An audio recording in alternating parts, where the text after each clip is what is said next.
Well, let's understand, the financial meltdown told us more than ever before that this is a growth model that is both costing us the earth and it's definitely costing us our environment. If I look at India, we are very clear that the Western growth model that you have followed is both capital intensive, it costs a lot of money, it uses a lot of resources, it discharges a lot of waste.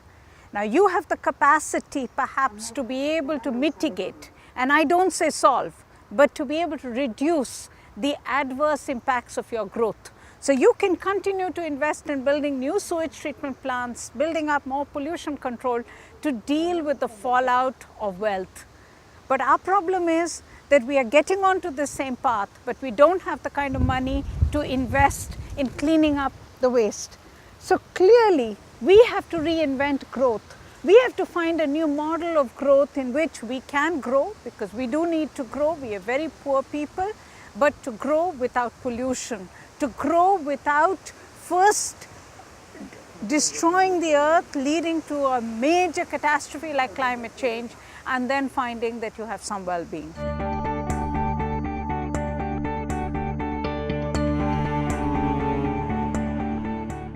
I think it's very clear, it's money, it's power, it's the people who are rich, who want to be rich, all believe this is the only model that works. And I don't blame them in many ways, because after the fall, after the breakdown of the Soviet Empire, it's definitely meant that there's only one economic growth model in the world. I think very seriously, when the financial crisis took place, there was for the first time a recognition that this is not working. And more importantly, we know that climate change is real, we know that climate change is urgent, and we know that the climate change is a direct fallout of the growth model that we are following today. But yet, there isn't enough willingness in countries to be able to adopt anything new.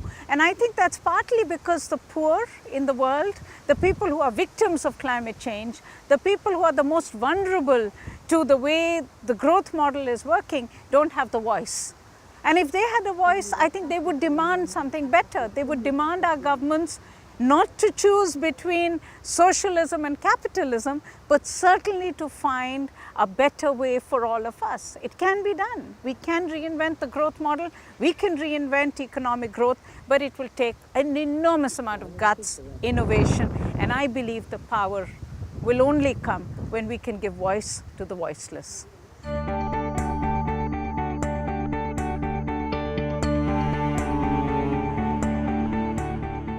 It's a disaster. I was in Copenhagen last year, and I must say that I was absolutely appalled to see world governments coming together to stitch together a deal which was a no deal.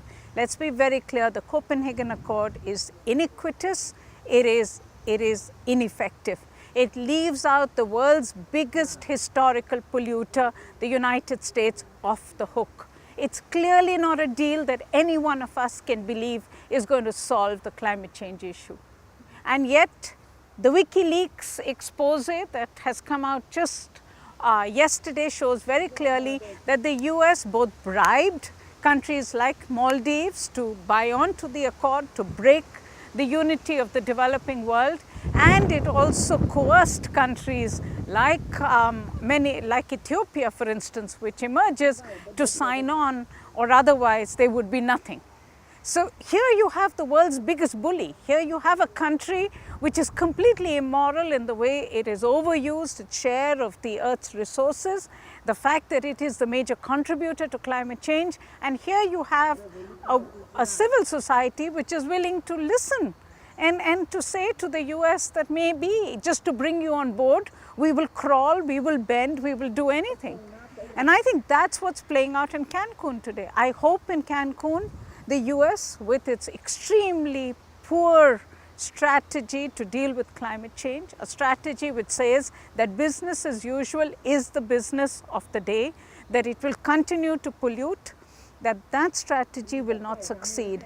And I really hope that the governments, my own government, which is today a willing participant of this new coalition of the willing that the US is stitching up, I hope my government will realize that we are victims of climate change, that we need effective action, we need tough action for all countries, particularly the Western countries, to reduce, and we want countries like India and China to avoid the growth of further emissions. And that can only happen if you have a framework which enables us to leapfrog, which moves us today into the solar age, which doesn't take us through the fossil fuel route.